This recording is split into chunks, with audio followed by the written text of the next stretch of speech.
Bonjour les amis, je suis très heureuse de vous retrouver comme d'habitude. Et en plus aujourd'hui, nous allons pouvoir respirer le bon air, admirer la montagne sous le soleil.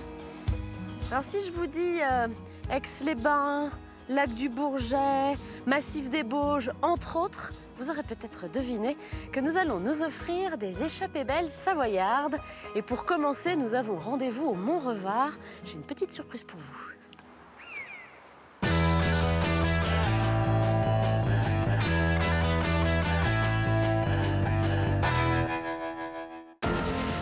Entre lac et montagne, le bonheur est en Savoie. Là, on est en arbrosenteur. C'est une manière d'être en apesanteur comme dans l'espace, mais dans les arbres. 1, 2, 3. Voyageuse, Bienvenue chez moi. J'adore les épiciers ambulants. gourmande, Quand vous êtes ici, vous pouvez pas repartir sans goûter, hein. C'est impossible. J'aime bien cette idée, moi. La vanille est très très bonne. un peu espiègle. Et toi, tu as combien de vendanges à ton actif alors? Une trentaine, je suis pas si vieux que ça. En Savoie, Sophie est dans son élément. Il y a de plus en plus de femmes. Mais c'est bien, ça change. Toujours partante, Aujourd'hui, c'est le jour de la tonte d'été pour les chèvres angora, une tonte qui a lieu 2 fois par an. Vraiment, je suis très étonné. Génial. une échappée comme dans un rêve. Il y a un troupeau d'anges et il y en a un qui a perdu son aile.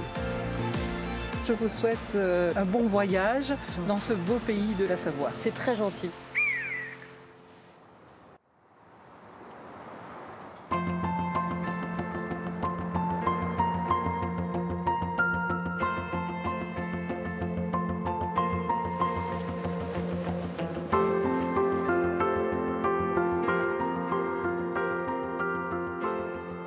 Radio sur 147.2. Bonjour messieurs. Bonjour Sophie. Salut Pascal. Salut. Comment vas-tu? Très bien et toi? La surprise, c'est La ça. surprise, C'est le cette belvédère vue. du Revard, au-dessus Ouais. du lac du Bourget. C'est vrai que là, on a un site absolument magnifique avec Aix-les-Bains à nos pieds. hein. Ouais, une vue sur le lac du Bourget qui est quand même assez exceptionnelle. Le lac du Bourget, c'est le plus grand lac naturel de France, d'origine glaciaire. Et puis on a tout son relief tout autour, avec en face, juste en face de nous, presque à la même altitude, la Dent du Chat. Ça, les montagnards connaissent bien la Dent du Chat. Et puis surtout, la Dent du Chat, c'est la montagne emblématique du lac du Bourget. Exactement. Il y a des légendes, il y a des histoires, des coups de tabac. Voilà, plein de choses qui s'y passent. Bon, allez, on va pouvoir voler. On se prend pour des oiseaux? Et on Quelques va essayer. minutes? Voilà. Hein? Je m'installe Vas-y. et on s'attache. J'avoue que j'ai quand même un tout petit peu les chocottes. Hein. C'est parti. Encore. Allez, on court.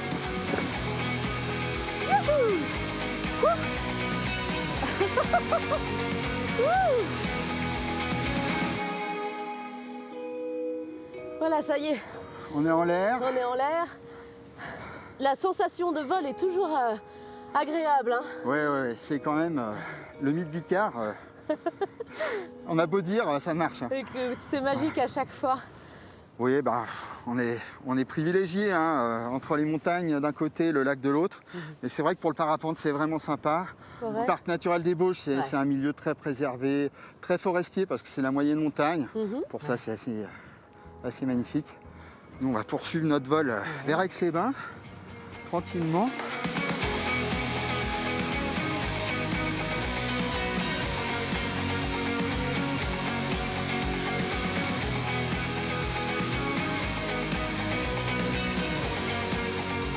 Je cours? Ouais, on commence à courir. Allez, maintenant. Super. Hey! Top, Pascal! Merci à toi, c'était top, hein? Bonjour, monsieur. Ça le perturbe même plus qu'on soit dans ces champs.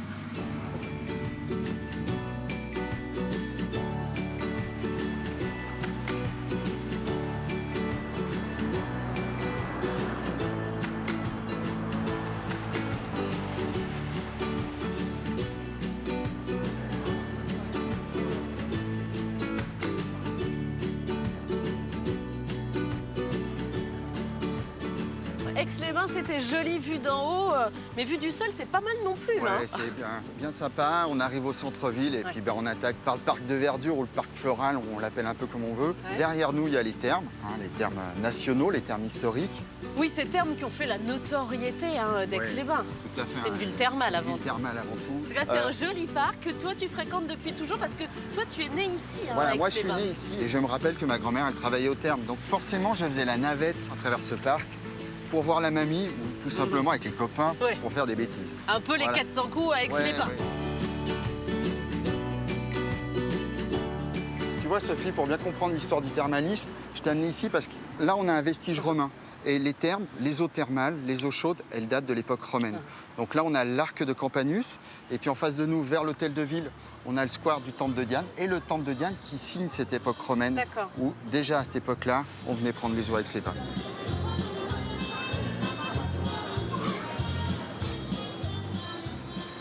Bon, tu viens Sophie, on va se payer une petite glace. Parce que les glaces avec les bains, c'est emblématique. Ah bon? Ouais, tu vois, Surtout celle-ci, là. Surtout celle-ci. Les stafettes, elle est vraiment d'époque. Ok. Et quand j'étais petit, elle était déjà là. Merci beaucoup. Bonjour. Messieurs, dames, On va vous prendre 2 glaces, s'il vous plaît. Alors, c'est une institution, il paraît, ici. Un petit peu, c'est vrai que ça fait 3 générations. Des gens, ils viennent depuis les grands-parents, les enfants, les Et ben voilà. petits-enfants. Tu venais ici avec ta grand-mère? Oui, on venait avec la famille, on passait, on mangeait une glace. Oui, ça rappelle La glace des souvenirs. Clémenceau, forcément.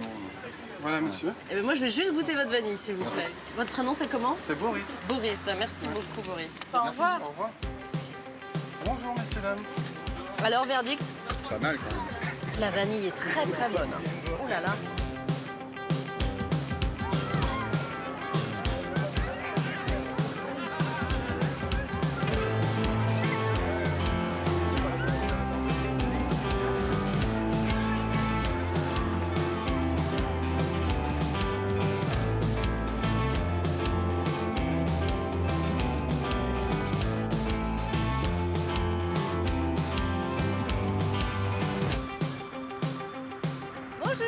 Bonjour Sophie.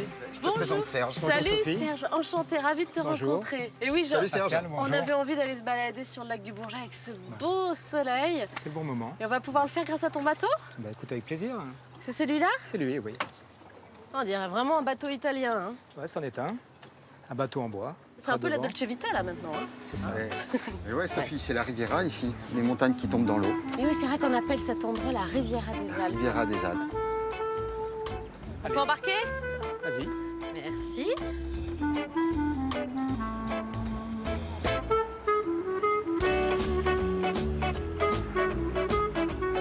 Le lac du Bourget est le plus sauvage des grands lacs alpins français. Pour en saisir toute la magie, il faut passer 24 heures en sa compagnie. C'est à certains moments clés de la journée que ce joyau dévoile ses plus belles facettes.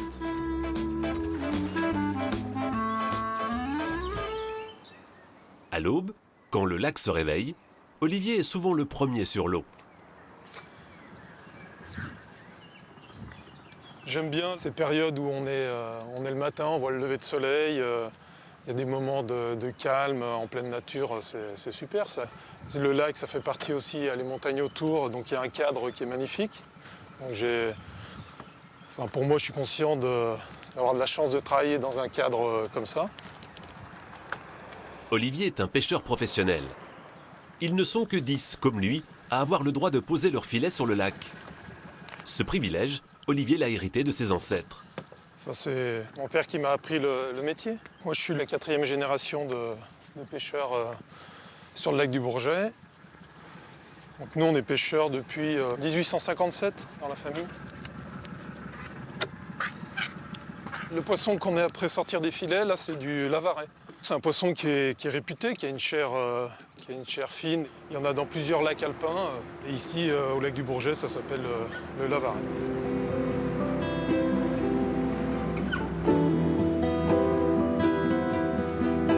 En fin de matinée, quand les pêcheurs rentrent chez eux, c'est au tour des baigneurs et des plaisanciers de venir profiter de cet immense lac. Avec ses 45 km², il est aussi grand que la ville de Lyon. Il offre une multitude d'activités. Et une fois par an, il se transforme même en repère de pirates.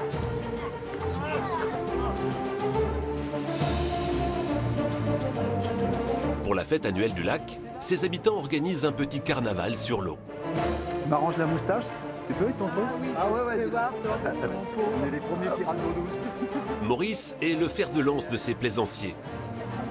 Mais avant de devenir flibustier, c'était un citadin pur jus. Je suis de la région parisienne, je suis du Val d'Oise.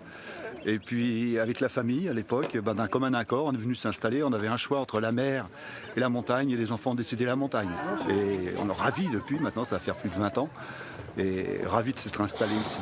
On a un lac magnifique, là, on a tout, là, donc on peut en profiter largement avec les petits-enfants.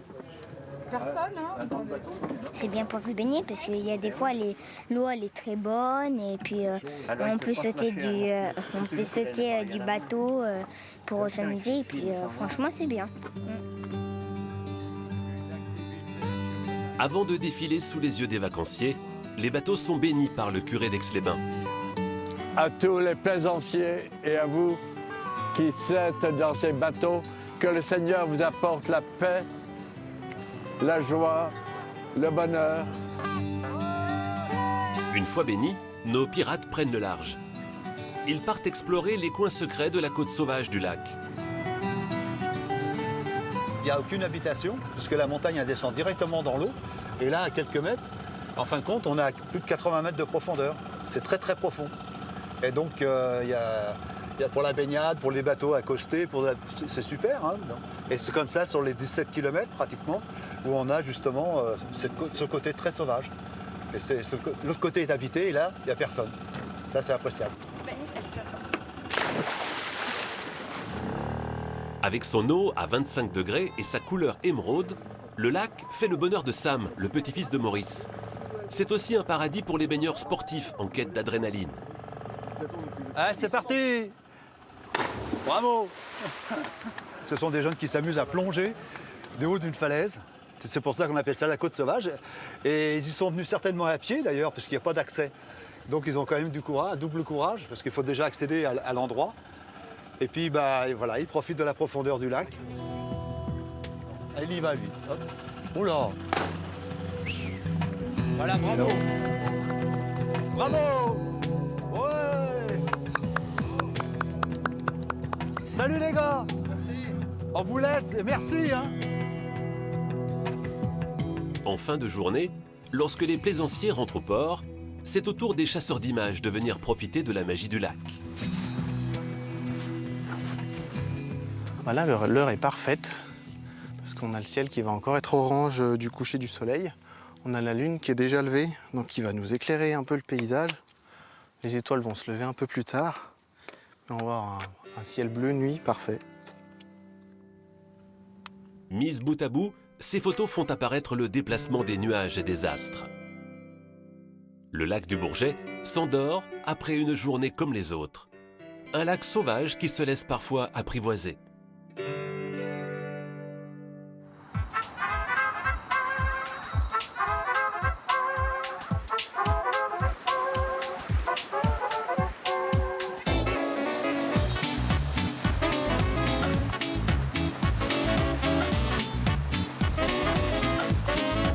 Quel bonheur de découvrir le lac du Bourget à bord de ton bateau. Oui, c'est super. Un bel espace naturel, un endroit de liberté aussi. Bon, il faut respecter les règles de navigation, c'est normal, mais malgré tout, un endroit de liberté. Donc c'est vraiment sympa. Et l'eau est très bonne. Quelle température là en ce moment, à ton avis? 25, 26. Ah ouais, c'est très agréable. Ouais, c'est cool. Ouais. À l'origine, c'était aussi un lac sur lequel il y avait du commerce. Alors c'était un lac important avec du trafic passager, du trafic marchandises vers Lyon. Parce qu'en fait, le lac communique avec le Rhône. Donc on pourrait même imaginer que c'était vraiment un lieu de transit commercial entre Genève et la Méditerranée. Hein. Même depuis très longtemps, puisque là, il y a des vestiges archéologiques qui ont été trouvés à Porto, au nord du lac, avec des échanges commerciaux qui datent de plusieurs milliers d'années. Ah, ils sont mignons comme tout avec leurs petits optimistes.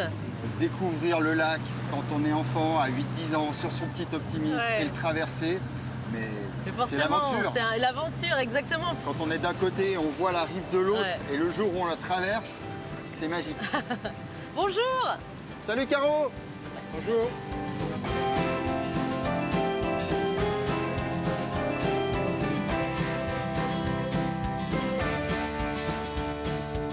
Et toi, alors raconte-moi un peu comment est née cette passion pour la navigation sur ce beau lac du Bourget. En fait, moi, je ne suis pas savoyard d'origine. Hein. J'habitais Paris. Et pour des raisons professionnelles, je suis venu ici il y a une vingtaine d'années. Donc j'ai découvert le lac et je suis tombé amoureux. Et donc j'ai récupéré un vieux bateau que j'ai restauré, un petit en plastique. Et dis donc, du bateau en plastique au joli bateau italien, il y a quand même une marge. On tombe vite amoureux de bateaux comme celui-ci. Hein. Oui, mais globalement, enfin, c'est les bateaux qu'on aime bien. Oui, celui-là, bon, en plus c'est joli, c'est un bel objet. Mais c'est naviguer, c'est se faire plaisir, c'est se baigner. Donc voilà, c'est ça qui est important, quoi. Moi, on m'a toujours dit que Aix-les-Bains, c'était aussi le pays du romantisme. Je le comprends hein, quand on est ici. Il y a quelque chose d'assez romantique, je trouve. Voilà, le pays de la Martine, hein, ouais, le lac est connu pour suspend ton vol. Mais c'est vrai que cette côte sauvage, le mystère du lac, il y a toute une alchimie qui s'est mise en place autour et qui fait que ce lac, il est romantique aussi. Ouais. J'ai l'impression que tu l'aimes particulièrement, ton lac. Hein. Oui, ça, on ne pourra pas dire le contraire. J'aime ce lac. J'aime tous les lacs alpins quand je me promène, que j'aime les autres, mais celui-là, il est quand même particulier, c'est le mien, je suis aixois. Comme beaucoup d'Aixois, on adore notre lac.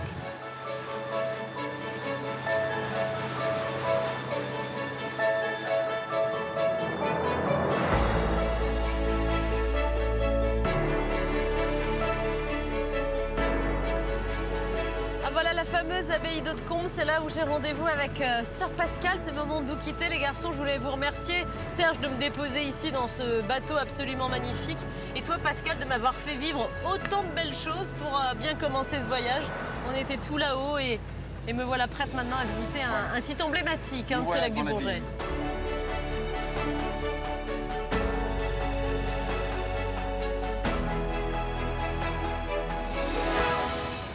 Ragazzi, merci beaucoup. Salut. Ciao, Sophie.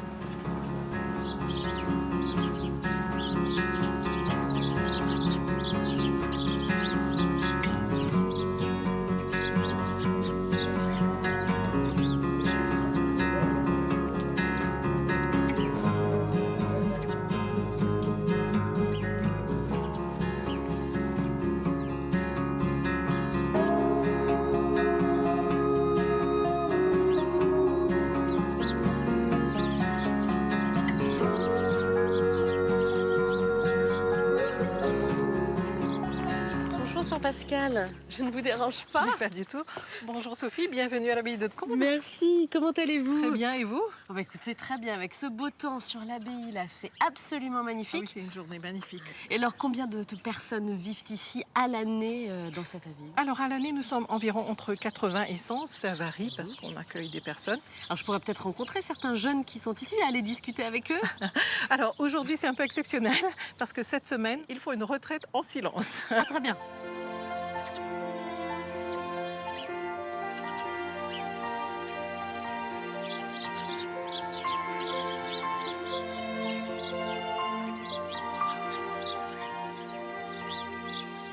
Si je dis que c'est à la fois un lieu de prière et un des sites touristiques les plus fréquentés de Savoie, tout ça est compatible? Absolument, vous avez parfaitement raison. C'est aussi ici qu'on retrouve la nécropole des derniers rois et reines d'Italie et des comtes de Savoie. Oui, alors vous avez tout ce beau monde enterré dans l'église et c'est ce qui attire aussi beaucoup de visiteurs de partout dans le monde. Quelquefois en été, nous avons jusqu'à 900 visiteurs par jour. On propose la visite en 9 langues, je pense. Ah oui, d'accord. En même temps, c'est un lieu hautement spirituel, mais hautement historique aussi.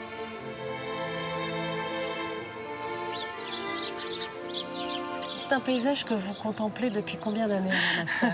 Alors, c'est un paysage que j'ai la joie de contempler depuis 23 ans. Je suis venue d'abord pour une année, et puis ça m'a plu. Et ça a duré j'ai décidé de rester. Et je suis ici donc depuis 1993.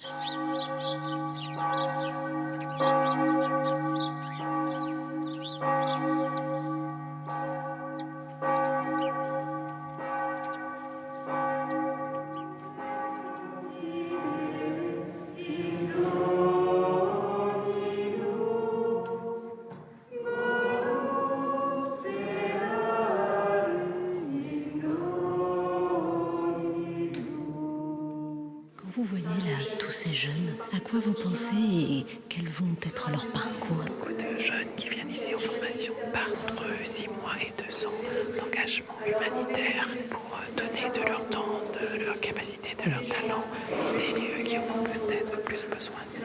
Et vous avez l'impression de jouer quel rôle, vous, pour eux? Je fais un rôle de passeur, je pense. Quelque part, moi, je ne pars pas dans ces destinations lointaines, mais grâce à mon petit travail derrière, caché sans doute, ces jeunes peuvent partir aussi en mission dans différents pays.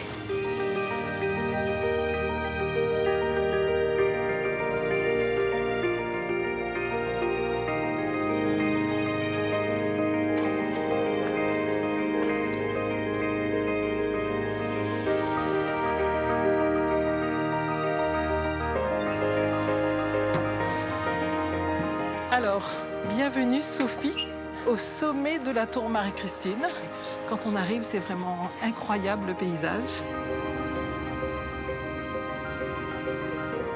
Du haut de cette tour Marie-Christine, les moines étaient supposés aller en aide aux bateliers en détresse. Mille merci de m'avoir accueillie ici. Vous êtes vraiment une personne lumineuse et très accueillante. J'étais ravie de faire votre connaissance, ma sœur. C'est très gentil à vous. Je vous souhaite un bon voyage dans ce beau pays de la Savoie. Pendant les vacances, la Savoie offre un terrain de jeu extraordinaire aux enfants. Gaël est un papa qui aime les balades sportives en famille. On part avec mes enfants là, pour découvrir un bel itinéraire en montagne. La petite famille est à l'aise sur les parois rocheuses. Regardez bien hein, quand même les pieds là. Voilà, tout doucement, on fait attention aux pierres. Gaël peut assurer sans risque la sécurité de ses enfants, car il est guide de haute montagne. Ça va? Pas trop peur? Ah bah dans la montagne, en fait, ce qui est super, c'est que c'est une activité où il y a plein de valeurs. Déjà, il n'y a pas forcément l'esprit de compétition. Donc, il y a déjà toutes les valeurs qui tournent autour de la nature, qui sont déjà pour moi très intéressantes. Et du coup, je suis assez content de partager ça avec eux. Par contre, j'y vais quand même au compte-gouttes. J'ai pas spécialement envie d'en faire des grands alpinistes. J'ai plutôt envie qu'ils découvrent en fait les valeurs plus que l'activité. Bah, ça m'apprend à être un peu plus patient, vivre ensemble un peu. Il ne faut pas trop faire de bêtises. Le fait de respecter l'autre, d'avoir un esprit collectif et voilà. Ça va Robin? Le but de la journée, c'est cette petite cascade. Gaël veut montrer à ses enfants d'où vient l'eau qui jaillit de cette montagne. Pour en découvrir la source, il faut aller explorer la grotte située juste au-dessus. Un petit tour dans la grotte.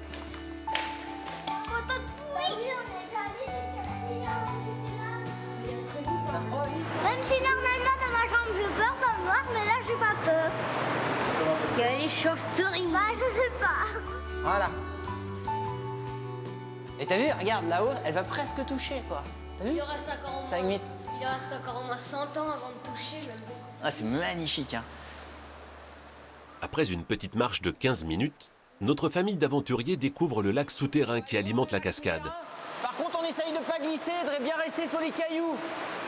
Pas tomber dans l'eau, hein.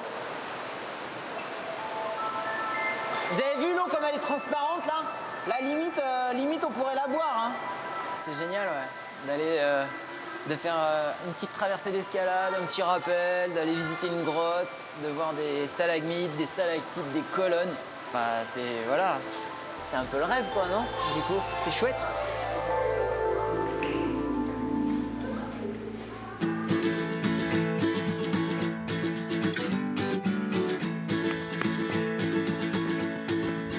Pour les enfants qui n'ont pas la chance d'avoir un papa montagnard, il existe une autre façon de découvrir la Savoie sauvage. Ce sont les colonies en pleine nature. On place le couteau au-dessus, on met les mains au-dessus du couteau. Et on va descendre dans le bois, tout doucement. Donc je peux tourner le couteau comme ça aussi, de droite à gauche, pour fendre. Guillaume est un moniteur qui organise des camps de gentils sauvageons. L'idée des colos sauvageons, c'est d'expérimenter des techniques un petit peu de vie en pleine forêt, de vie en pleine nature. Et du coup, notamment des outils en fait, qui étaient utilisés par nos ancêtres. Est-ce que tout le monde est prêt?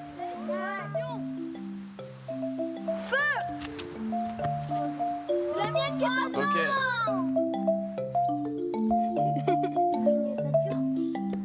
Alors là, on s'équipe pour partir en pleine forêt.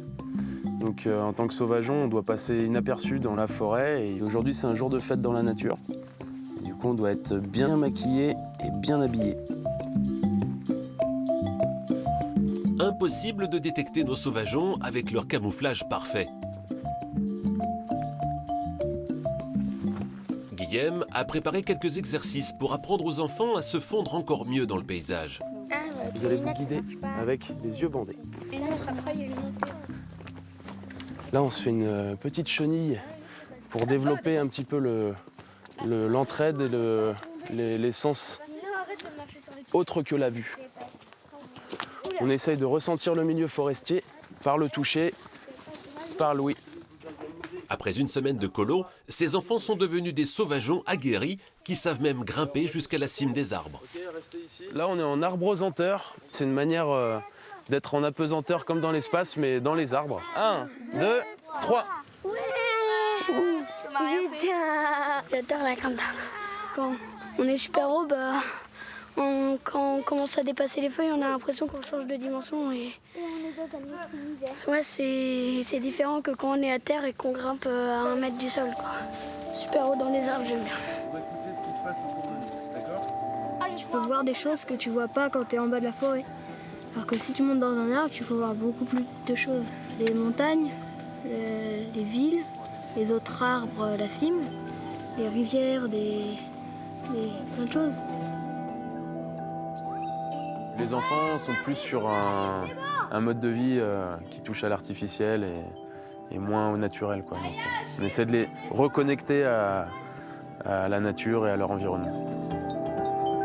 Tout en haut de l'arbre, nos sauvageons atteignent leur récompense.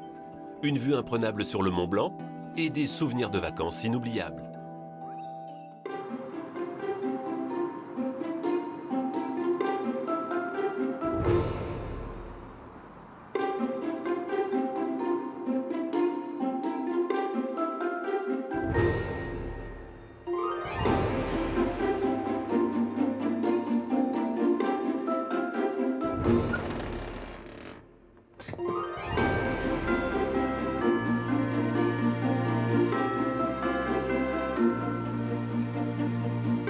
Ça, Noël?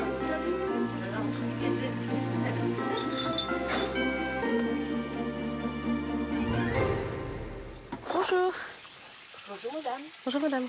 Il y a des beaux fromages. Ah, du fromage, il en a. Hein. Je me demande même si... Bonjour. On était en train d'admirer les fromages. Et vous faites souvent vos courses là au camion d'épicier? Tous les mardis. C'est plus appréciable, c'est l'hiver. Parce qu'il faut aller au Châtelard. Et c'est ça. Bah moi j'y vais là justement au Châtelard. Vous y passez par le Châtelard? Oui, pas de problème. Je peux grimper avec vous? Pas de problème. Ah bah c'est super. Bon, il fait pas taxi, hein, je sais bien, mais bon, vous faites une petite exception, c'est ça? On est multicartes. Parce que ça me ferait plaisir de faire un petit bout de tournée avec vous. Bon, Aucun problème. On peut peut-être se dire, tu sais comment votre prénom? Jean-Baptiste. Jean-Baptiste. Moi c'est Sophie. Mais j'aime bien le nom de ton camion d'épicier, Jean-Baptiste, le petit colporteur. Oui, c'est bien. Hein? C'est bien, hein? Voilà. Allez. Merci. Pas de problème. Super. C'est à la bonne franquette. Ah bah exactement. Ah, il faut fermer? Oui, J'appuie s'il où? te plaît. Tu peux appuyer Là? sur le bouton. en Ok, dessous. je Voilà. ferme.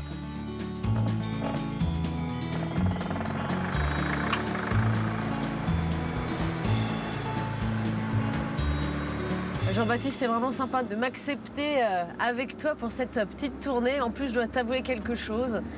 J'adore les épiciers ambulants. Moi, ça me fait super plaisir que tu sois là, parce que c'est un métier qui est un petit peu en voie de disparition. On est un petit peu les derniers des Mohicans.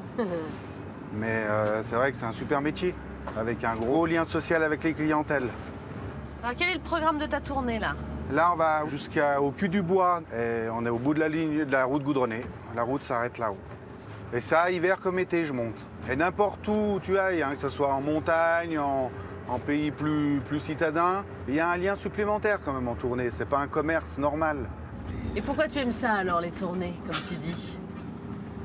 Ben, je dois être fait pour ça. Ouais, c'est vrai. Ah ouais, tu vois, le gars, il est pas là. Il a laissé sa caisse dehors, il est pas là. Il est pas là. Alors, c'est quoi le principe? Là, le monsieur, il laisse sa caisse. Voilà, je remplis la caisse et je la rentre dans la cave. Ok, donc tu sais ce qu'il veut. Il m'a laissé sa liste. Il laisse la liste de courses et toi, tu t'en occupes. Non, mais c'est quand même génial. Je te laisse aller, tu fais la cliente. C'est ça. Je vais jouer à la marchande. Impeccable.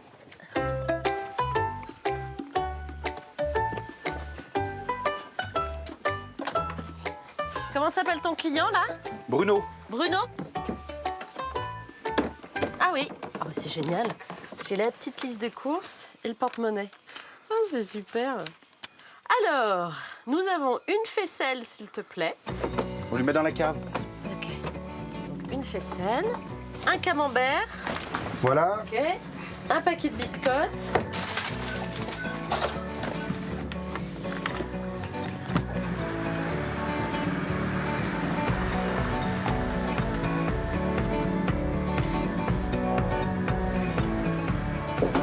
Bonjour, messieurs, dames. Bonjour. Bonjour.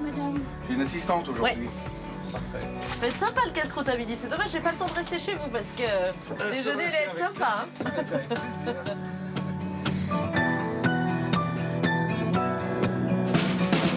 Coup de Texan.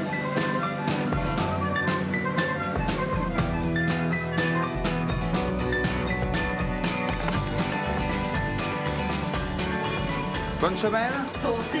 Mardi. À mardi, ouais. Ah oui. Salut Louis. Salut Jean. Allez, salut, merci pour les tomes.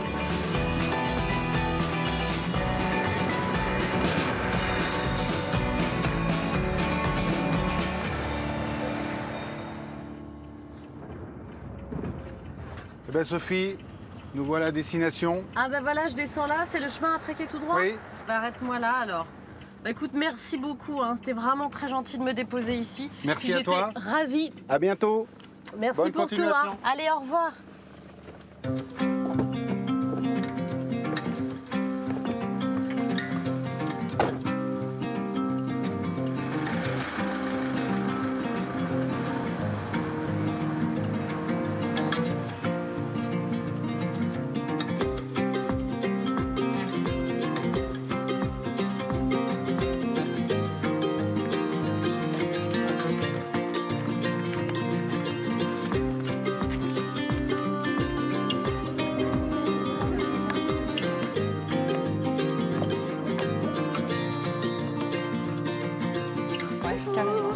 Bonjour. Je peux vous prendre un petit rafraîchissement? Oui, on a des sirops à base de plantes à vous proposer. Ah bah oui, je veux bien. Oh là là, qu'est-ce qu'il y a tout ça? Sirop de sauge? C'est des plantes aromatiques et médicinales. Ah bah parfait, bah je vais goûter sirop de serpolet, s'il vous plaît. Bah c'est sympa ici, il y a de l'ambiance. Oui, c'est une journée porte ouverte sur le thème de la tonte des chèvres Angora. Qui sont vos chèvres? Oui. On est chez vous là? Oui, oui, c'est ça. Et on peut se tutoyer peut-être. Ton prénom c'est comment? C'est Mélanie. Mélanie, bah moi c'est Sophie. Merci Hop beaucoup là, Mélanie. C'est très bon, dis-moi le serpolet. Oui. Je connaissais pas Plante du tout le sirop. typique d'ici qu'on trouve sur les hauteurs. Ah c'est excellent, excellent. Du coup, tu veux que je te montre? Tu me fais faire le tour du propriétaire? Allez, bah c'est parti. Je reste un peu parce qu'il y a une bonne ambiance là. Hein? Bah du coup, il y a animation four à pain, donc avec Paul Rocher, le fournil des Eh éparisses. bonjour mademoiselle. Et ma petite Louise. Salut toi. Et puis là, je vais t'amener voir la tonte. D'accord, parce qu'avec ton mari, vous êtes éleveur? On est éleveur de chèvres, on a 170 chèvres, donc laitière à Angora, exactement, il y a 50 chèvres. Laitière et Angora? Oui, oui, oui. Ah oui. Donc ça se tond comme des brebis, mais c'est bien des chèvres. D'accord, très bien. Donc du coup, je te laisse avancer jusqu'au tunnel. Donc à l'entrée, tu verras, il sera avec Alain. Et puis moi, j'ai pas mal de boulot là, donc tu me rejoins en boutique, je te montre la rejoindrai suite. plus tard, alors Pas de merci souci. beaucoup. Tu vas à la boutique? Oui, je vais à la boutique.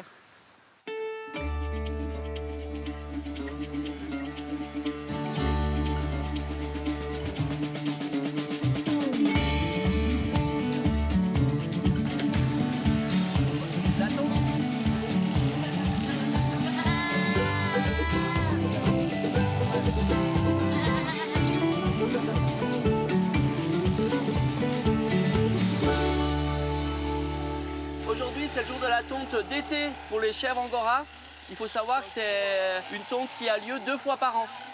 Ça, c'est du poil de chèvre, c'est du mohair. Donc les chèvres angora sont originaires de Turquie. Ankara s'appelait Angora. Et elles se sont bien adaptées ici au climat. Oui, bah après, ça reste montagneux. Hein. C'est les plateaux d'Anatolie, c'est des endroits où il y a une grande amplitude thermique entre le jour et la nuit. Du coup, le mohair, en plus, dans ses propriétés, leur toison est thermolactyle. C'est-à-dire que ça protège aussi bien du chaud que du froid. Et là, elle va pas avoir froid après. Bah, déjà, la période est adaptée pour pas qu'elle ait froid. Ce qu'il faut faire attention, c'est qu'elle ne prenne pas de coups de soleil, vu que c'est tondu vraiment très très rare. Et au bout d'une semaine, ça fait déjà une petite boucle. Hein. Ça pousse très très vite. Et du coup, qu'est-ce qui t'a poussé, toi, à choisir ce type d'élevage alors plus qu'un autre? Alors, ben, moi, j'ai choisi les chèvres laitières, parce que j'ai 120 chèvres laitières. Oui, celle-ci, c'est plutôt celle de ta femme, c'est ça? Et c'est ma femme. Donc moi, je produis du lait et du fromage. Et ma femme s'est installée en 2008 avec les chèvres angora, parce qu'elle préférait tout ce qui est textile. Elle adore le tissage. Et puis voilà, vraiment, c'est son coup de cœur, les chèvres angora.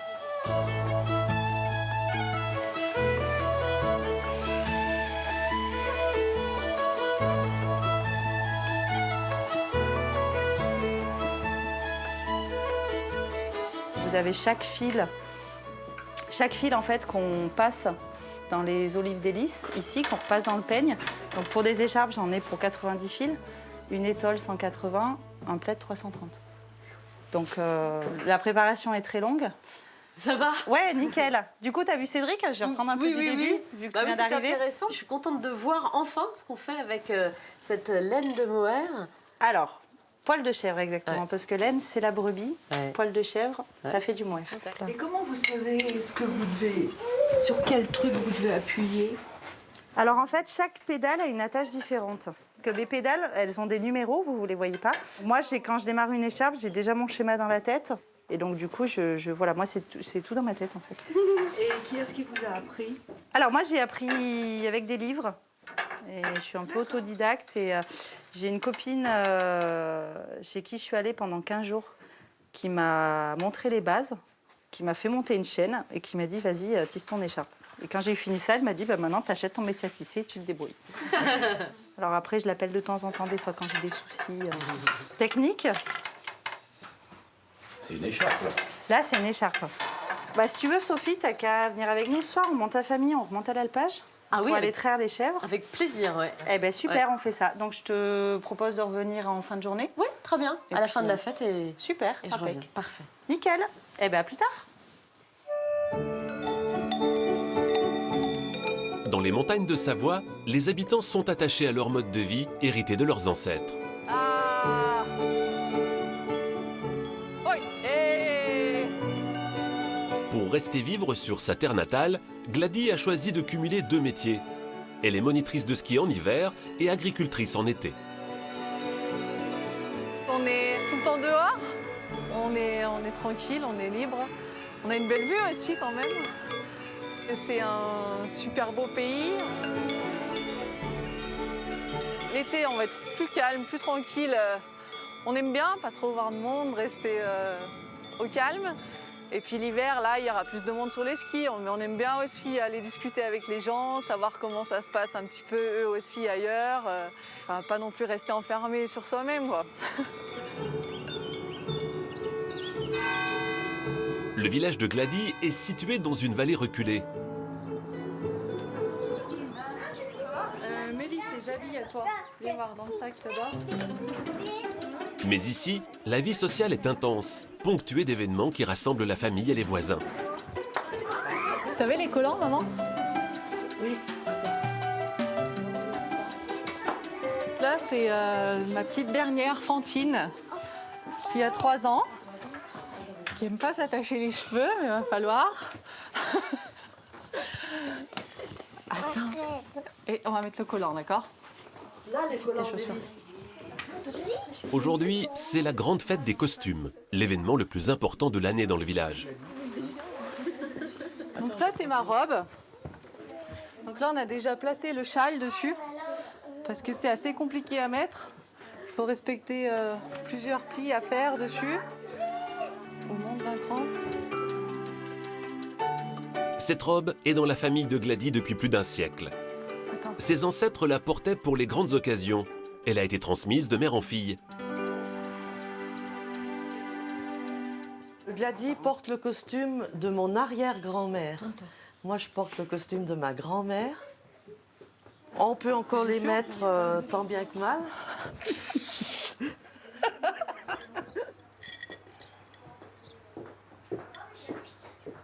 Donc là, elle est en train de me mettre la croix du pays d'Haute-Lustre. C'est la croix de la femme mariée. Et elle a des larmes juste en dessous. Parce qu'il paraît qu'une fois mariée, on pleure plus que célibataire. Non, mais c'est pas vrai.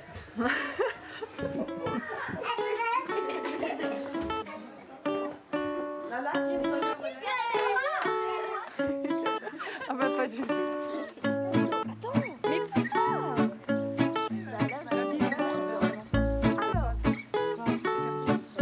Regardez tous ici. Allez, on y va.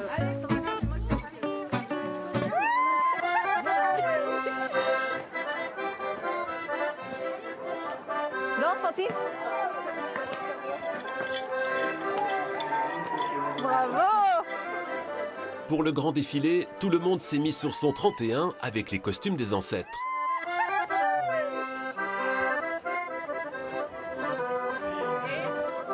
Pour la maman de Gladys, ce voyage dans le passé est teinté d'un brin de nostalgie. Nos anciens, ils avaient plus la possibilité de se rencontrer. Il n'y avait pas ni télé, ni internet, ni téléphone.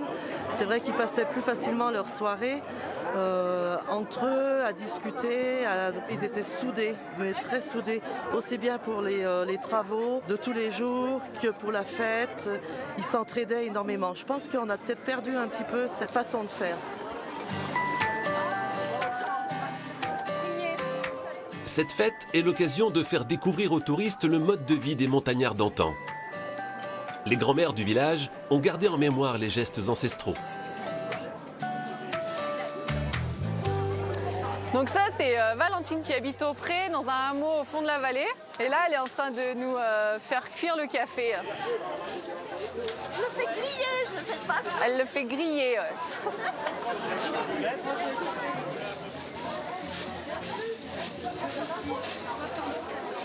On aurait bien aimé voir ce que c'était. Après, y vivre vraiment, je pense que les femmes, elles en bavaient dans le temps. Hein. Surtout un peu côté agricole, comme ça. C'était elles qui étaient chargées de tout, de faire des enfants. Et puis c'était des familles nombreuses. Là, toutes les grosses familles, c'est minimum 8 enfants. Il fallait tout faire à la main, il fallait faire des stocks, des provisions. Et c'était souvent la femme de tout faire. Du coup, heureusement, ça a évolué. Ces villageois sont fiers de leurs ancêtres et de leurs traditions. Ils espèrent que la jeune génération continuera, elle aussi, à faire vivre ce patrimoine.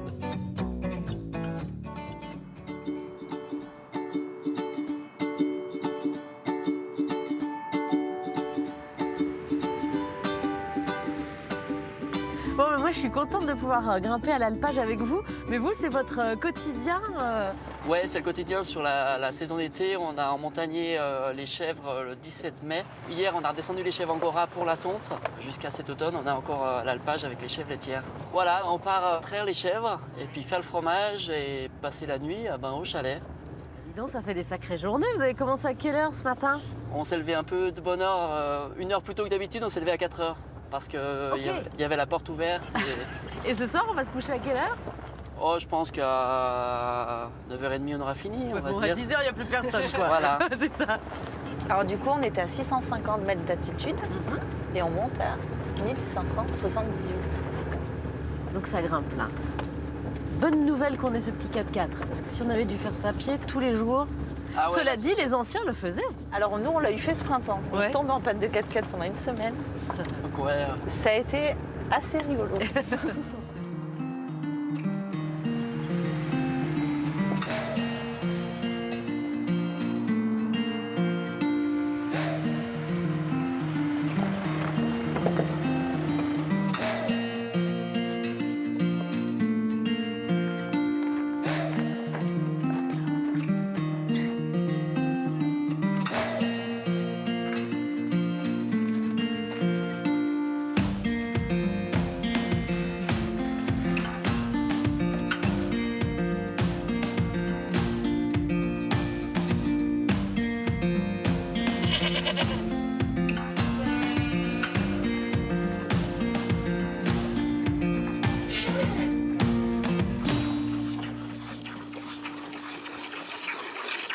t'es bien entourée, là.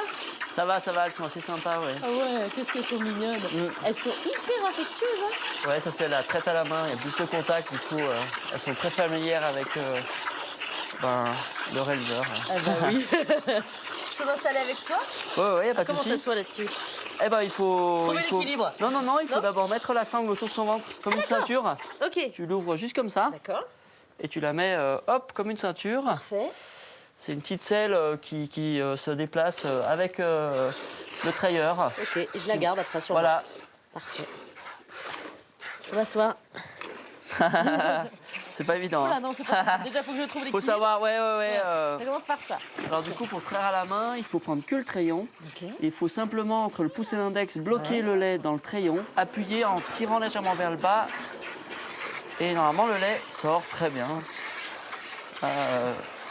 Très bonne pratique, très étonnée. Génial. Ah, c'est un moment privilégié, j'imagine, pour toi, le moment de la traite. À la traite, ouais, c'est un moment, le meilleur moment de la journée. Hein. Ouais. Qu'est-ce qui t'a donné envie de te lancer, toi? J'ai toujours eu des chèvres, en fait, j'avais déjà des chèvres quand j'étais au collège. Ah oui. Et puis après, quand j'ai eu 21 ans, c'est quand on peut s'installer pour créer une entreprise. Donc je me suis installé à 21 ans avec une quarantaine de chèvres et j'avais 9 hectares à l'époque. Donc c'est sympa. Écoute, vraiment, elles sont surprenantes d'être aussi affectueuses. Ah ouais, les avec chèvres, toi, elles sont là, vraiment c'est sympas. trop mignon. Hein. Elle, c'est fait ou pas? Non. Non, viens. Ouais, mais elle a peur. elle est assez sauvage, ouais. Parce que cette chèvre-là, c'est une chèvre qui reste un petit peu plus longtemps en bas parce qu'elle a élevé un petit capri angora. Ok. Voilà, parce que des fois, les chèvres angora, vu que c'est pas une race laitière, elles ont pas assez de lait pour les allaiter. Vu que les chèvres laitières sont très maternelles, et ben, elle a adopté un petit capri tout blanc. Et puis là, l'été, comme si c'était le sien. Ah, c'est joli. C'est joli, ouais. Tiens, tu veux que je m'en occupe du seau? Ah bah génial. Hop, je m'en occupe et je te laisse celui-là. Hop.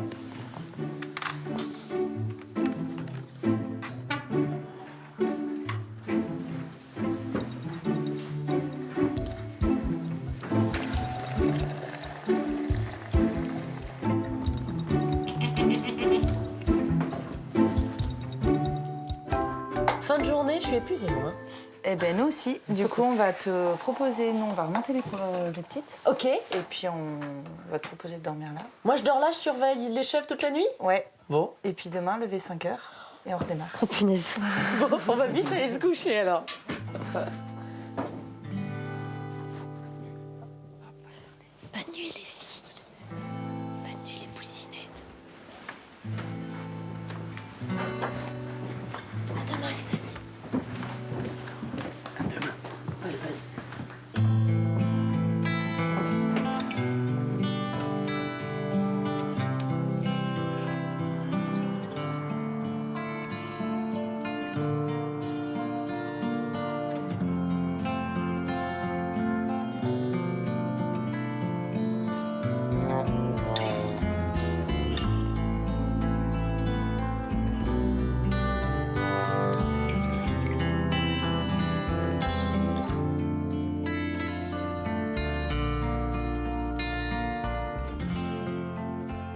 Tourne une page. Alors même les filles, elles sont matinales. Hein, ici, oui, elles sont calées aussi sur le rythme des chèvres. Oui, généralement, on n'a pas le temps d'attaquer à traire et elles sont déjà debout. En tout cas, elles m'ont l'air d'être bien épanouies ici. Hein. Ils ont une jolie vie. Hein.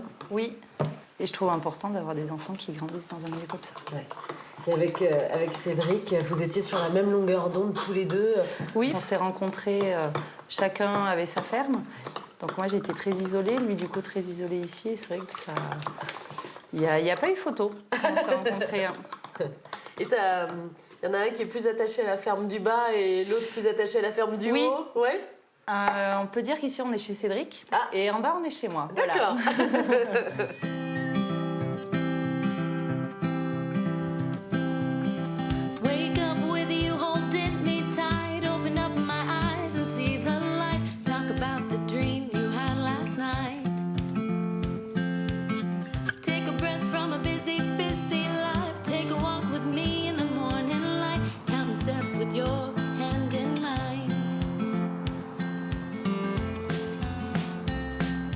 Là, on va en profiter. Il y a plusieurs plantes sur le bord. Ouais. Je vais te montrer un peu ce qu'on utilise pour les chèvres. D'accord.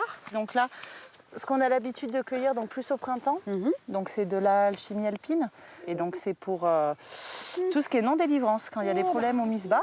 Et à côté, on a encore de la busserole. Et donc ça sert pour tout ce qui est inflammation de mamelles, en fait, pour les mammites. Et donc toutes ces tisanes qu'on fait, on les fait boire aux chèvres pour arriver à les soigner. Merci pour la fleur. Ouais. Donc voilà, la cueillette des plantes, généralement, on la démarre quand on arrive sur l'alpage au printemps. Ouais. Et puis on arrive à en faire jusqu'à l'automne quand on descend pour soigner les bêtes. Et toi, tu as toujours vécu dans ce genre de paysage? Non, moi je suis pas du tout originaire d'ici, je suis originaire de la Drôme provençale. Je viens d'un milieu rural, mais on va dire que mes parents m'ont bien éduquée et m'ont donné envie de me retirer encore plus et d'être plus proche de la nature. En tout cas, là, sur notre gauche, on a une vue absolument magnifique. Oui, là, tu as toute la vallée de Grenoble et de Chambéry. Et donc en face, tu as le Granier. Et puis après, tu vois jusqu'à loin, parce que tu vois même, je pense, tu vois jusqu'à Lyon. En tout cas, vous vivez dans un endroit absolument magnifique. Les métiers de la montagne ont longtemps été l'apanage des hommes. Hop, après, ça va dessous. Mais depuis plusieurs années, les femmes ont elles aussi trouvé leur place près des sommets. Céline est gardienne de refuge. En été, une fois par mois, elle va se ravitailler dans la vallée. En début de saison, en fait, tout monte en hélico. C'est à peu près 3 tonnes de denrées, dont le gaz. Ça va tenir 1 mois à peu près pour le frais. Et après, au bout d'1 mois, il faut porter. Donc après, ça dépend un peu de la fréquentation du refuge. S'il y a beaucoup de monde, on porte beaucoup. Et s'il n'y a pas trop de monde, on porte pas beaucoup. Mais on ne peut pas trop réfléchir en poids, sinon on ne monte pas.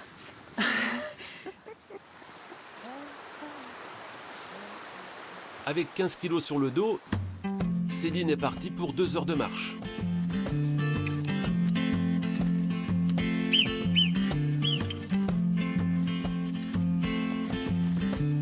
Son refuge est situé au pied des sommets, à 2300 mètres d'altitude. Là-bas, on voit le refuge des aiguilles d'Arles. Donc il nous reste à peu près une demi-heure pour y parvenir. On est près du but. Pas le temps de s'attarder, car elle doit préparer le repas des randonneurs qui viendront chez elle pour la pause déjeuner.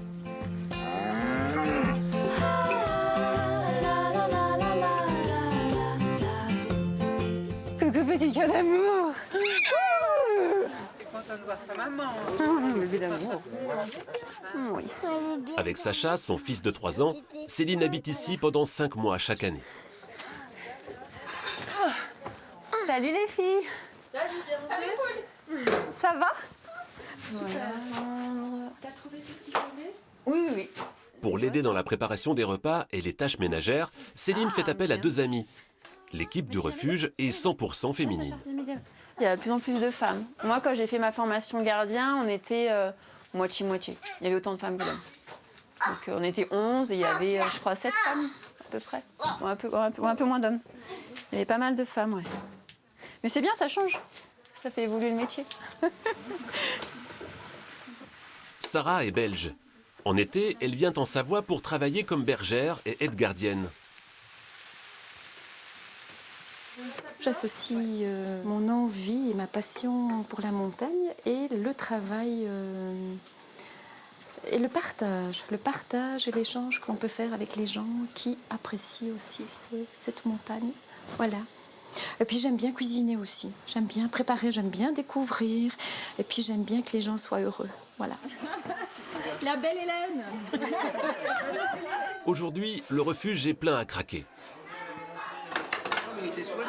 Peut-être sous la neige. C'est un peu le rush de la journée, mais vu que tout est hyper calé, en fait, ça va.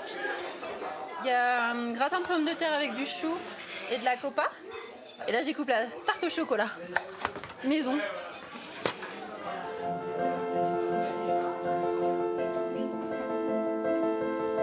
Vas-y, je te donne. Je t'aide. Tu montes? Après le coup de feu, Céline partage ses moments de repos avec son fils. Avec la charge du refuge, en haute saison, elle n'a pas beaucoup de temps à lui accorder. Mais elle ne regrette pas d'avoir choisi cette vie en altitude.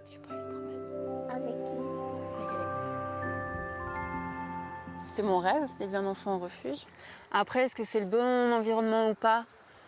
Seul l'avenir nous le dira, de ce qu'il en fait, de ce qu'il en garde. Après, une aire de jeu aussi grand qu'ici, pour moi, c'est une chance. C'est vraiment une chance. Vivre au pied des montagnes fait le bonheur de Céline. D'autres femmes éprouvent le besoin d'aller encore plus haut et de gravir ces sommets. Stéphanie est guide de haute montagne. Elle emmène régulièrement son père pour des sorties d'alpinisme. Aujourd'hui, on va grimper sur l'Aiguille Noire. C'est une petite course d'arête qui est facile. Cette course, c'est la première fois qu'on l'a fait. C'est un tout petit bout de course, mais d'après le topo, elle a l'air sympa. Et pour faire quelque chose sous les deux, c'est sympa. Tu mets les chaussons, toi, ou pas? Non, je reste en basket. La formation de guide est réputée pour sa très grande difficulté physique. Allez, c'est bon, on y va. Jusqu'en 1983, le métier était même réservé aux hommes. Mais aujourd'hui, comme Stéphanie, elles sont une trentaine de femmes à avoir intégré cette élite de la montagne. Ok papa, je vais t'assurer ici.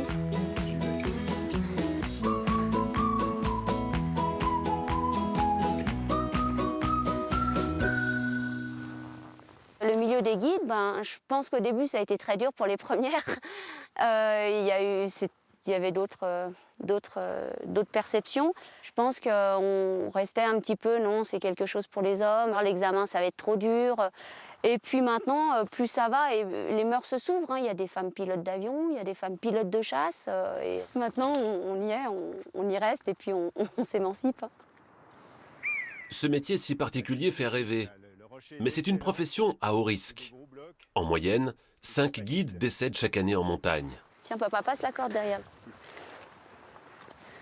Pour un papa, avoir sa fille guide de haute montagne, c'est pas forcément facile tous les jours. On sait qu'il y a une prise de risque, mais on essaye de la mettre de côté. Et puis on pense au beau côté des choses, au fait d'emmener des clients en montagne et de leur faire découvrir des choses exceptionnelles. Enfin, ce sont des marchands de bonheur.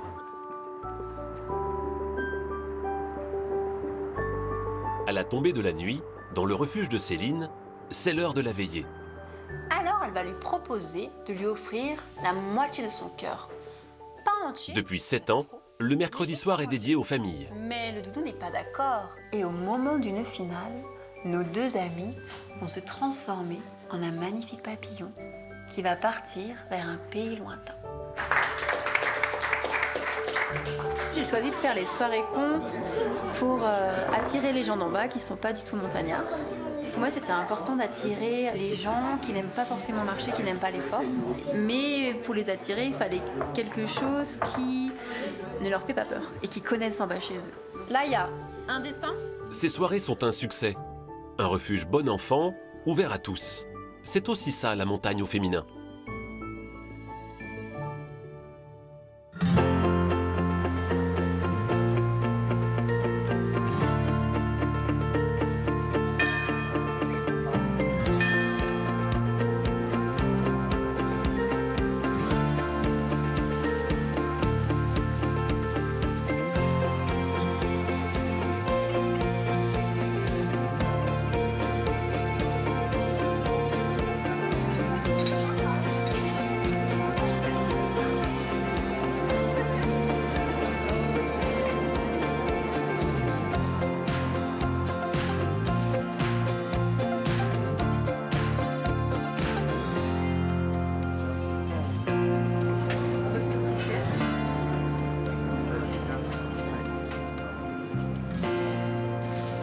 T'as même une petite poignée de trompette. Ciao.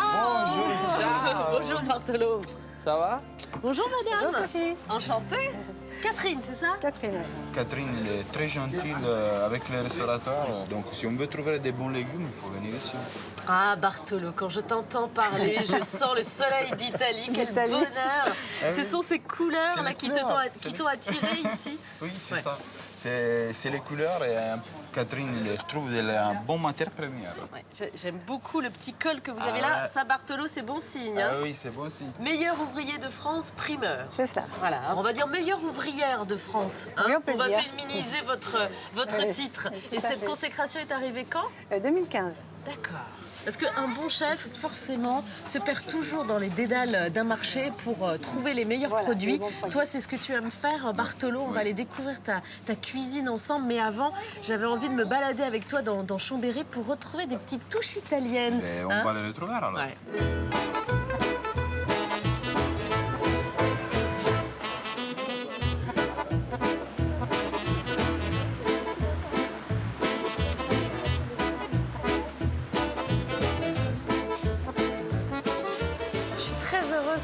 tout d'un coup mon voyage et un petit accent italien, parce que c'est pas complètement incongru de faire référence à l'Italie quand on est à Chambéry. Mais on est juste à 1 heure de route de l'Italie. Ouais. De quelle belle région d'Italie viens-tu? Calabre. Ah, tu es calabrais. Juste la pointe de la botte. D'accord. Tu te rappelles quelque chose Derrière, là? Oui. Oui, bon, ça rappelle un petit pont des soupirs comme à Venise. Eh oui, Ouais, c'est ça. Oui. Ouais. C'est le pont de soupir de Chambéry. Chambéry. Toi, comment tu as franchi la frontière? Comment ça s'est passé pour toi? Ben, ici, il m'a ramené l'amour. C'est l'amour. C'est l'amour. Oh, c'est beau, ça. L'amour pour quelqu'un et puis l'amour pour la cuisine. Pour la cuisine et pour la gastronomie Ouais. aussi française. Ouais. En fait, je suis chef exécutif du château des Candis. Je me suis installé ici à Chambéry il y a 2 ans. D'accord. Il me rappelle un peu l'Italie. Tu vois, les bâtiments un peu colorés. Et le soleil, c'est presque toute l'année. Et aussi, dans la gastronomie, on retrouve la tradition piémontaise.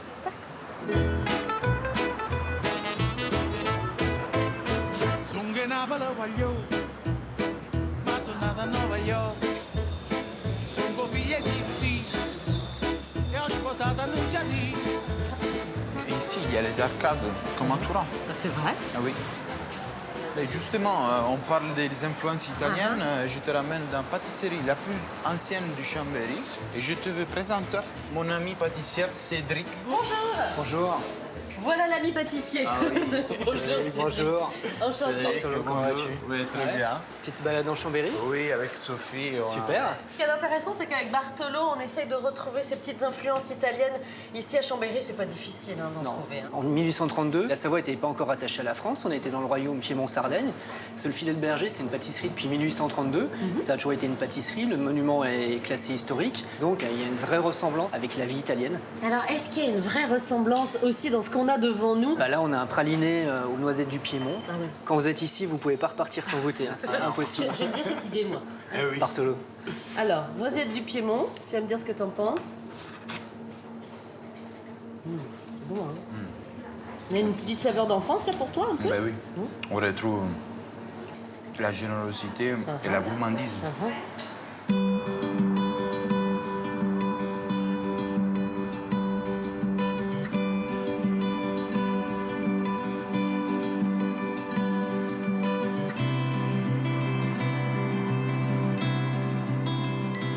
Et bienvenue chez moi, Sophie. Comme tu peux voir, à droite, on a les vignes du Viognier. D'accord. On fait 2000 bouteilles par an. Tout après, on a notre château de Gandhi. Qui date de quand? C'est un château du 1400. D'accord. Et donc ton restaurant s'appelle l'Orangerie? Oui, il s'appelle l'Orangerie du Qui château. doit être une cantine bien élégante. Oui, c'est tout à fait bien élégant.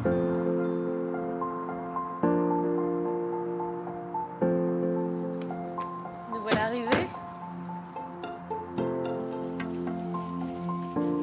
Sophie, bienvenue au château de Gandhi. Merci, dis donc, c'est un endroit très élégant. Hein. Ah oui.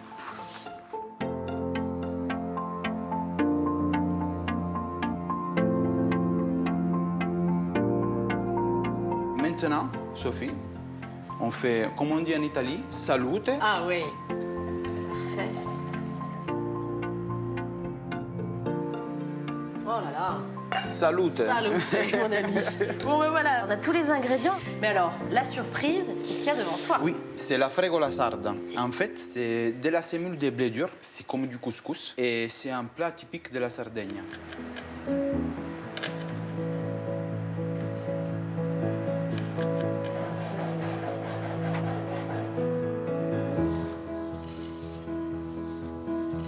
Pourquoi tu as privilégié la fregola plutôt que le riz? Parce que la fregola, il y a un goût de noisette. Ça marie bien avec les champignons. D'accord.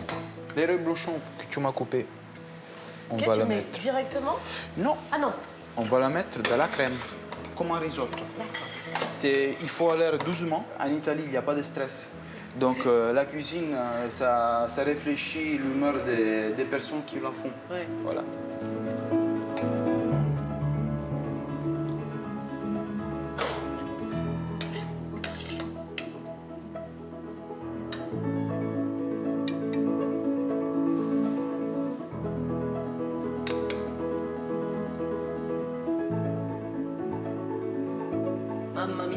Sophie. C'est magnifique. On va goûter? Avec grand plaisir. Magnifique, Bartolo, comme cadre pour déguster cette belle assiette. Viens, Sophie, à côté de la piscine, on se met un dégusteur dans notre frigo, là. On est bien, là. Ah oui. Ça sent extrêmement bon. Ouais. On a les champignons, là, qui se révèlent. J'imagine qu'au goût, c'est pareil. C'est parti? Oui, c'est parti. On sent bien, hein, vraiment le reblochon, là, qui se révèle, mais qui couvre pas, hein, quand même, le goût du reste. Hein. Bravo et merci pour ta cuisine. Merci. Et encore salut. Hein. Allez, encore salut.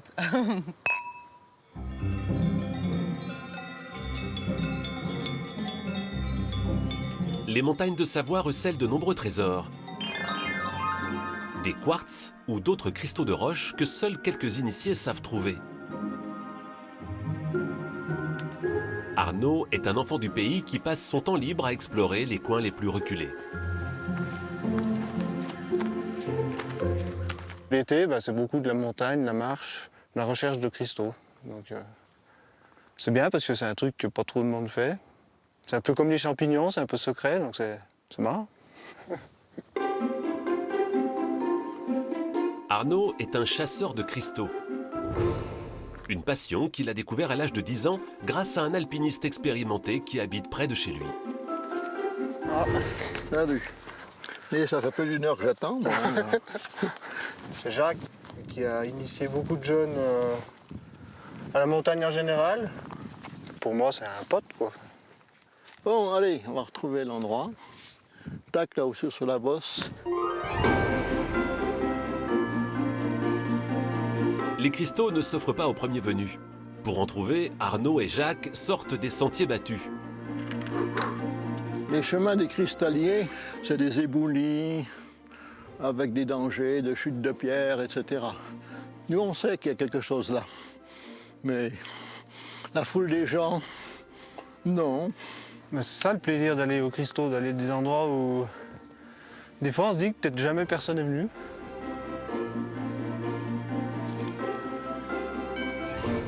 Un jour, on voit un indice, on dit tiens, on va aller gratter. Il y a un petit cristal qui brille, il vient du haut, mais il faut explorer, et paf. Les deux amis ont repéré une paroi qui semble truffée de cristaux. On va mettre le rappel là au-dessus, sur la bosse. On va descendre avec la corde jusqu'à la fissure blanche. Et là, on va voir s'il y a des cristaux dedans.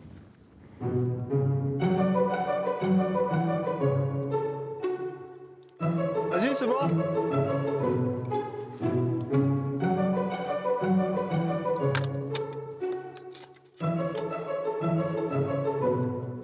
On voit la veine de quartz, ça, comme ça, là.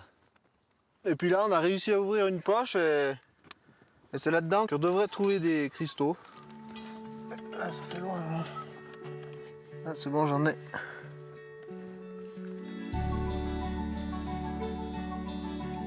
C'est du quartz pur. Hein.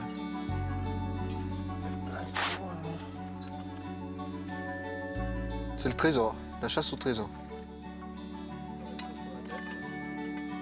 Ensemble, Arnaud et Jacques ont découvert des dizaines de cavités comme celle-ci remplies de cristaux. Les plus beaux qu'on a trouvés, il y a là-bas dans le Mont Blanc, au pied de la face, et même derrière, là-bas, il y a des beaux cristaux. Depuis 20 ans qu'ils font équipe, leur quête les a menés dans les montagnes les plus difficiles d'accès de la région.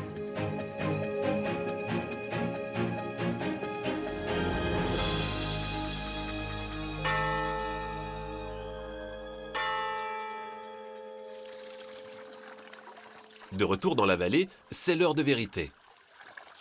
Car les cristaux ne révèlent leur qualité qu'une fois nettoyés.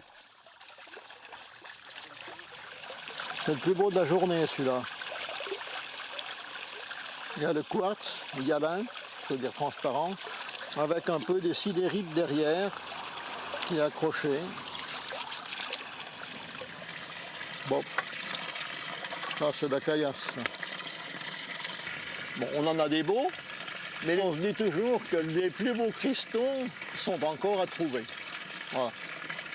Et c'est pour ça qu'on repart toujours.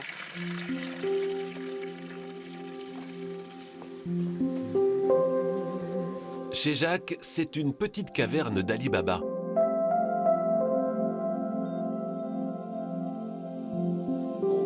Les trésors sont entassés partout. Des centaines de cristaux qui sont autant de souvenirs de ses aventures en montagne. Les pièces préférées, enfin, elles ont toute une histoire, celle-là. J'étais vraiment heureux quand j'ai trouvé ça parce que ça forme comme un hérisson. Alors ça, c'est une histoire. Il y a un troupeau d'anges qui est passé dans la fissure et il y en a un qui a perdu son aile. Jacques ne vend jamais ses joyaux, mais il aime en échanger avec d'autres cristalliers et montrer sa collection au grand public. Parfois, il y a des enfants qui disent « Oh, ça coûte cher, ça coûte cher ». Alors je leur dis, si vous calculez le temps passé, les risques, le temps perdu, le matériel, ben, il vaut mieux aller au boulot tranquille, c'est moins risqué. En tout cas, ce que je suis sûr, moi, ça me guérit de la déprime et de la flemme. Lesquels tu reconnais? Ceux-là. Pour Jacques et Arnaud, le véritable trésor des cristalliers, ce sont tous ces moments partagés en montagne entre copains.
Myriam, je m'étais perdue dans ton beau jardin. Bonjour, Bonjour mademoiselle. Je t'ai présenté ma fille Maya. Ravie de te rencontrer en tout cas, Maya. Maya, papy, je crois, a besoin de menthe pour son thé à la menthe. Hein? D'accord, à tout à À l'heure. plus tard, Maya. J'entends parler de thé à la menthe, ça me plaît. Hein. Je viendrai te voir plus tard.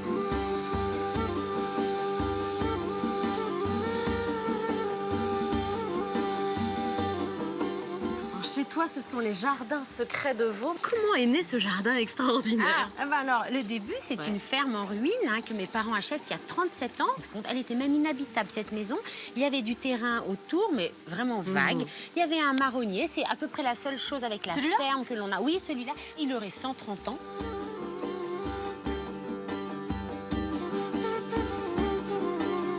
Et puis, ils ont construit petit à petit, comme ça, un premier jardin tout à fait familial est né, puis un deuxième, puis un troisième, puis une quinzaine d'espaces aujourd'hui, voilà. même un peu plus. Le dimanche, il y avait des gens qu'on trouvait dans notre jardin tout privé, qui disaient « Non, mais on m'a dit qu'il y avait un truc super à aller voir ». Tout a commencé comme ça.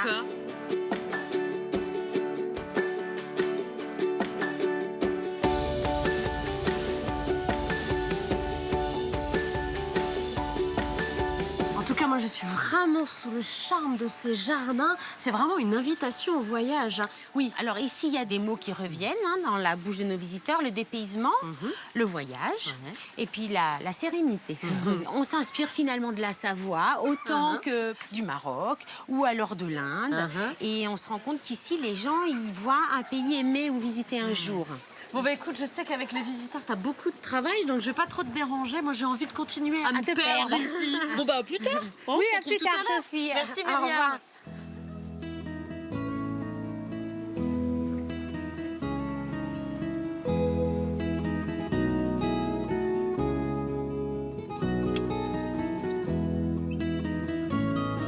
Bonjour, Nicole. Bonjour, Sophie. Alors, si on vous cherche, vous êtes dans votre jardin, vous, hein? C'est pas compliqué. Il y a toujours du travail à faire dans un jardin. C'est comme un enfant, vous savez, un jardin. Ça a besoin de soins permanents. Puis je crois que ça fait des années que ça dure. Hein? Oui, presque 37 ans maintenant. Ouais. Vous arriviez d'où avec votre mari? Oh là là, on a vraiment pris des chemins de traverse avant d'arriver ici. Moi, je suis née au Maroc. J'ai rencontré mon mari qui avait vécu en Tunisie. Et donc, on a naturellement eu envie de retrouver des souvenirs d'enfance. Voilà. Et on a fait notre jardin à l'image de ces pays. C'est pour ça que vous avez une touche orientale.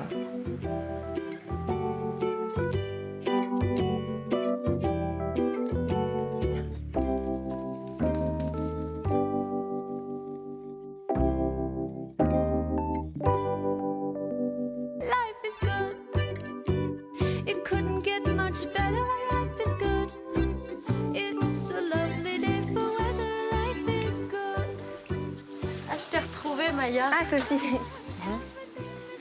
Ça sent, Effectivement. Excellent. Toi, quels sont les endroits que tu affectionnes particulièrement? Alors moi j'aime beaucoup aussi les fontaines, qui sont toutes très différentes. En fait c'est Mélina justement, qui pour l'âge de ses 12 ans a réclamé à mon grand-père une fontaine. Donc mon grand-père a accepté, mais ça a attiré la jalousie de tous les autres petits-enfants. Et c'est pour ça qu'aujourd'hui, en flânant dans les jardins, vous pouvez retrouver 8 des fontaines portant le nom des 8 petits-enfants.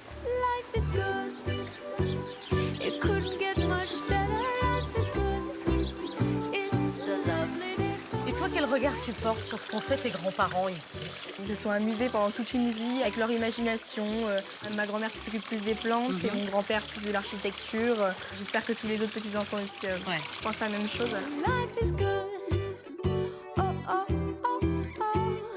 Bon, on va peut-être le déguster, ce fameux thé à la menthe. Exactement. Sophie, c'est Mélina, ma nièce, qui nous l'a préparé. Très bien, merci beaucoup Mélina, c'est très gentil. Et puis là, il y a des beignets orientaux également, à goûter.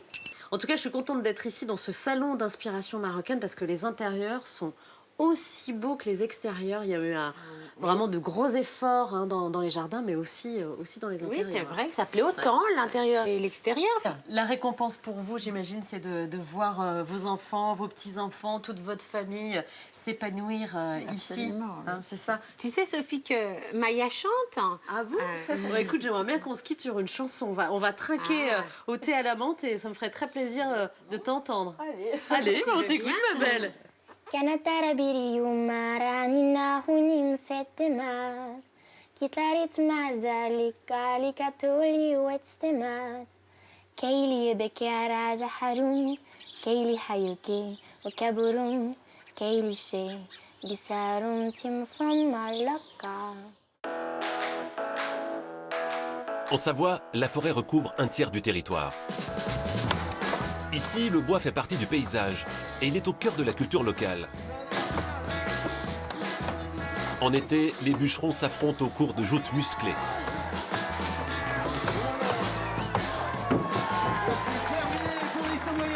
La force, elle vient en dernier. Le premier, c'est la technique. Après, c'est le mental. Puis la forme physique. Voilà. En bon savoyard, pour Gabi, la découpe de bois, c'est comme une Madeleine de Proust. Depuis tout petit, j'ai toujours une hache à la main. Là. Chez mes parents, il y a de la forêt tout le tour. Alors. J'étais tout le temps en forêt avec une petite hache, couper des branches, je faisais des tas. Puis j'ai dit, moi, je vais faire bûcheron.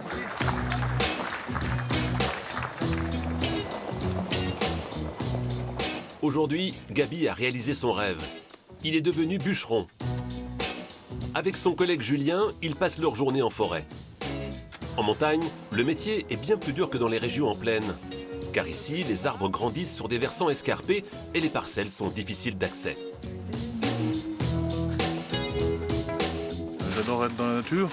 Après, c'est un boulot qui demande beaucoup de patience. Faut être calme. Et puis ça varie tous les jours. Chaque pièce est différente. Les terrains changent, le temps, les conditions. Et c'est ça qui est sympa, c'est qu'on coupe tous les jours du bois, mais c'est jamais le même et c'est jamais les mêmes conditions. Alors c'est ça qui est bien. On abat un arbre, on essaie de faire le moins de dégâts possible. Donc comme ici, on va faire aller l'arbre bien au milieu des deux arbres, sans casser les petits arbres autour. Gabi et Julien cherchent à ne pas abîmer la forêt. À leurs yeux, leur métier est même bénéfique à l'équilibre de ce milieu, car il l'aide à se régénérer. C'est un arbre qu'il fallait enlever, qui était mûr.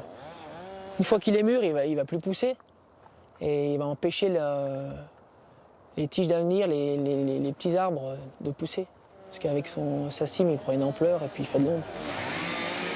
Nous, on est un peu des jardiniers. Donc on essaie au mieux de travailler la forêt. Tout ce bois sert principalement à la construction. Car depuis toujours, l'habitat roi en Savoie, c'est le chalet.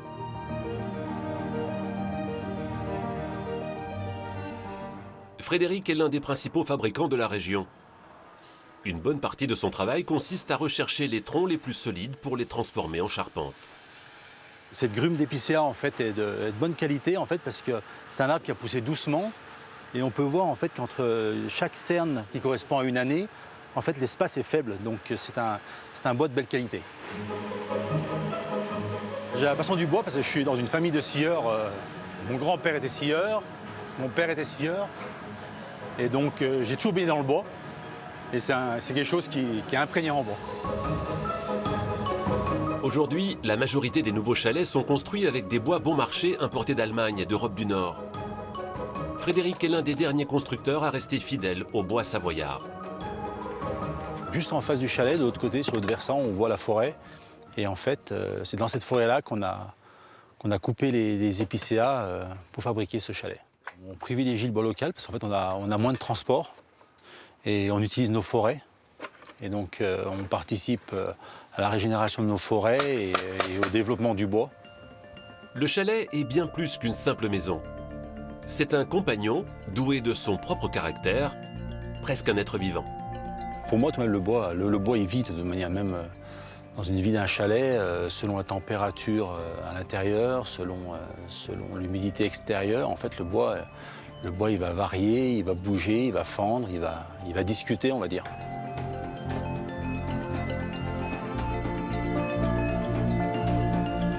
Ce bois, beaucoup de Savoyards lui consacrent leur vie. Thierry est un sculpteur qui utilise exclusivement des essences locales.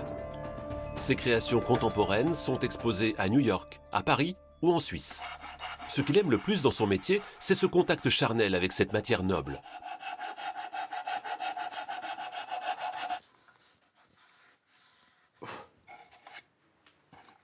Sans arrêt, je touche en fait avec les mains, c'est mes yeux en fait. Du coup, c'est ce qui permet de savoir là où il y a les défauts. Voilà. Le fait de caresser la pièce de bois qu'on vient de râper, c'est pour éliminer, en fait, sentir les bosses, les creux. Et il n'y a que le toucher, à l'œil, ça ne suffit pas en fait. Il faut vraiment toucher pour voir les défauts.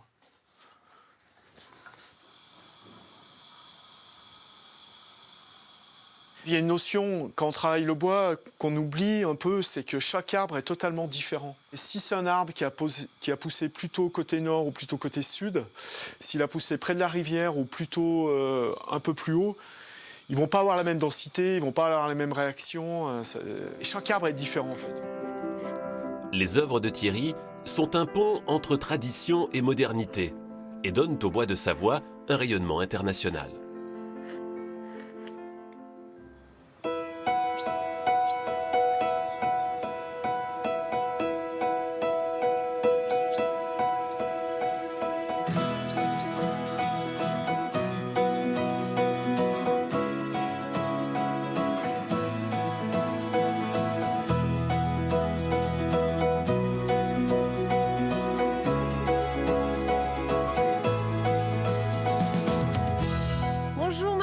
Bonjour Sophie, bienvenue. Merci beaucoup. J'admirais au début de mon voyage ce magnifique vignoble, comme ça sur les coteaux. J'étais très curieuse de savoir comment on vendangeait ici. Alors à quel moment tu sais qu'on peut commencer la vendange? Bah écoute, on la surveille de très près. Tous les jours on est dans nos parcelles. Et donc il y a un premier signe d'abord, c'est vraiment le taux de sucre que l'on a dans notre raisin. Donc tu vois, on a ce petit appareil, hop, qui nous permet de calculer directement le degré potentiel en fait de notre vin. Hop. Donc en général, on en cueille plusieurs et puis on regarde à peu près. Et là, tu vois, on est à 12 degrés naturels et c'est vraiment parfait pour nous. Ah ouais, on est bien à 12. Et puis aussi, ce qui est le plus important, Sophie, en fait, c'est de goûter nos raisins. Et donc, tu vas d'abord goûter la pulpe qui est bien fruitée. Et puis après, tu vas regarder les pépins, ils sont bien marrons. Ouais. Voilà, parfait. Donc ça veut dire qu'il est bien mûr, donc ça c'est important. Donc ça c'est un cépage qui est très fragile et du coup il faut en prendre soin. Donc c'est pour ça que vendanger à la main, pour bien garder la qualité, c'est important. Tout ça se fait en famille? Oui, tout à fait, ouais. Je vais te montrer, il y a Justine, Xavier. Donc Justine, ta C'est petite ma sœur, sœur, voilà. Et Xavier, mon papa. ton papa. Voilà. Bon. Alors viens, on va aller par ici. Eh bien, viens Sophie, donc je te présente mon papa Xavier. Bonjour Xavier. Bonjour Sophie. C'est la petite qui a pris la relève alors. C'est ça Oui, l'histoire? tout à fait. C'est des vignes qui se transmettent de père en fille. Voilà, c'est une exploitation que j'ai montée il y a 30 ans. Ouais. Autrefois, il y avait près de 10 000 hectares en Savoie. Et maintenant, il n'y en a plus que 2000, mais espacés sur près de 100 km. Les vins de Savoie ont beaucoup progressé. Il y a vraiment une belle qualité maintenant. Bon, ben alors raconte-moi ce que je peux couper et ce que je Alors, ne dois pas couper. Ce que tu peux couper, voilà, tu poses bien ton Ouais. seau comme ça dessous. Tu tiens la grappe par-dessous comme ça Ouais. pour pas te couper les doigts. Et tu coupes à ras, Là, voilà, ça va, avec là la petite vendangette. Oui, On c'est est très bon. bien comme ça. Et toi, tu as combien de vendanges à ton actif alors? Une trentaine, je ne suis pas si vieux que ça. C'était pas ce que je voulais dire. C'était pour savoir Non. quand tu avais commencé. Voilà, dans les années 80, D'accord. 81, voilà. Famille de vignerons, Oui, à l'origine? non, mon père était médecin. Ok. Et c'est vraiment par passion que j'ai créé mon vignoble là au bord du lac du Bourget. Dis donc, ça doit te toucher de voir que tes filles prennent la relève. C'est rare, elles sont jeunes, tes filles. Ah oui, c'est rare. Hein? Et puis elles sont très intéressées par le côté terroir. Et elles sont amoureuses de la Savoie comme moi. Ouais. Donc je suis vraiment très fière qu'elles soient avec moi.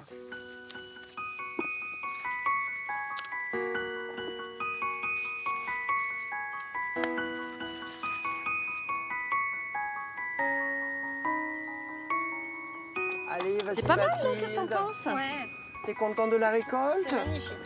Hop là. Puis du coup, nous, la tradition, c'est qu'avec notre équipe de vendangeurs, donc une Ouais. fois qu'on a fini la matinée de vendange, on leur fait déguster le millésime qu'ils viennent de vendanger. C'est parfait. Donc, Mathilde, on a fini? On va y passer. Exactement, là c'est l'heure de l'apéro. Ah, super. Bon, bah, Très allez. bonne nouvelle.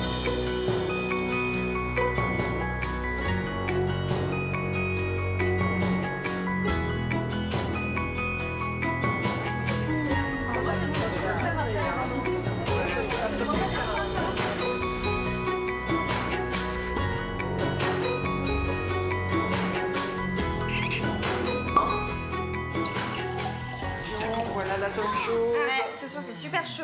Alors c'est notre méthode traditionnelle élaborée avec du chardonnay.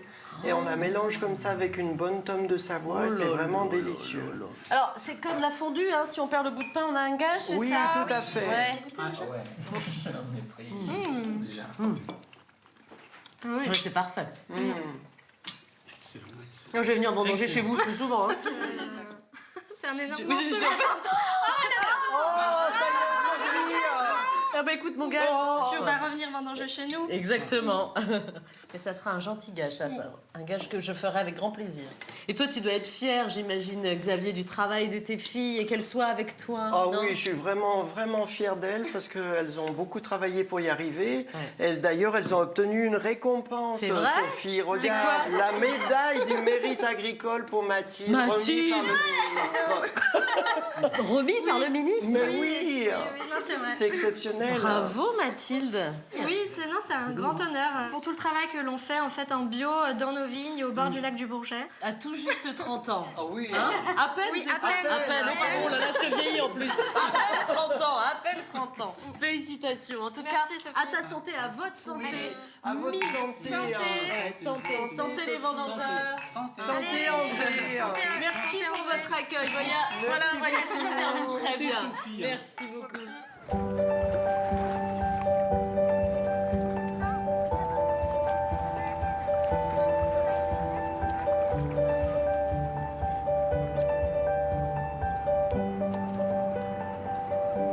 Bon ben voilà les amis, c'est déjà la fin de ces échappées belles. Alors au début de cette belle aventure, j'étais tout là-haut au sommet du Mont Revard pour admirer le lac du Bourget. Je suis ravie de rejoindre ces rives pour vous dire au revoir. Alors je viens souvent ici en Savoie parce que je sais que les gens sont charmants et accueillants. Je ne regrette pas d'avoir fait un petit crochet par la Haute-Savoie car les jardins secrets font vraiment partie de mes coups de cœur. Si vous voulez, on peut se retrouver sur les réseaux sociaux. Sinon, il y a le replay. Je vous embrasse très fort et comme d'habitude, faites de beaux voyages.